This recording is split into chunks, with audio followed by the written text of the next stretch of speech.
আওয়ামী লীগের রাজনীতিও এখন আওয়ামী লীগের টাকায় চলে, বিএনপির রাজনীতিও এখন আওয়ামী লীগের টাকায় চলে।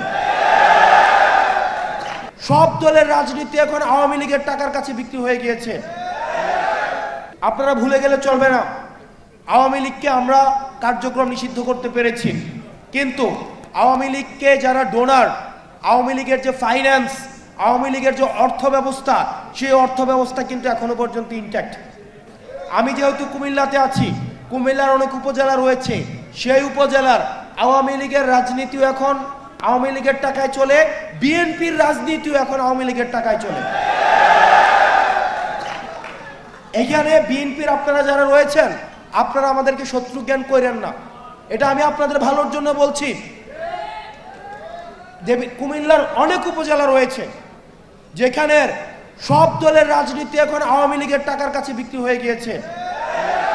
তাই অন্তর্বর্তীকালীন সরকারের কাছে বলতে চাই, এই আওয়ামী লীগের অর্থনৈতিক কাঠামোকে আপনি ইনট্যাক্ট রেখে আপনি কখনোই সংস্কার কার্যক্রম এবং নির্বাচন কার্যক্রম আপনি যথাযথভাবে ঠিক করতে পারবেন না।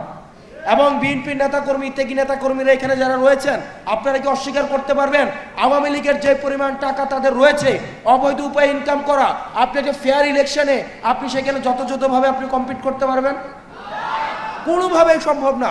সেই জায়গায় গণতন্ত্রের জন্য, বাংলাদেশের জন্য, পরবর্তী বাংলাদেশের জন্য আমাদের নিজেদের মধ্যে পলিসি নিয়ে আর্গুমেন্ট থাকবে, ডিসকাশন থাকবে, মতবিরোধ থাকবে, কিন্তু সেইখানে কোনোভাবেই গণহত্যার দায়ে অভিযুক্ত আওয়ামী লীগকে আমরা কোনোভাবেই স্পেস দিতে পারি না।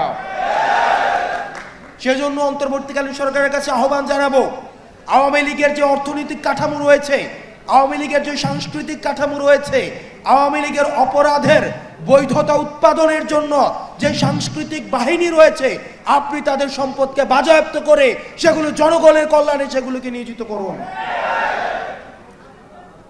প্রিয় সহযোদ্ধা, আমরা শুধুমাত্র আওয়ামী লীগ নিয়ে কথা বলি, একই সাথে সাথে আওয়ামী লীগের যে সহযোগী 14 দল, জাপা, মনে আছে, ভারত থেকে মিটিং করে এসে বলতো যে এবার আমরা সরকারি দল হব নাকি বিরোধী দল হব, এটা আপার সাথে কথা বলে আমরা সিদ্ধান্ত নিব। এই যে 14 দল রয়েছে, এই 14 দল নিয়ে অন্তর্বর্তীকালীন সরকারের কি ধরনের চিন্তা সেটা আপনাকে স্পষ্ট করতে হবে।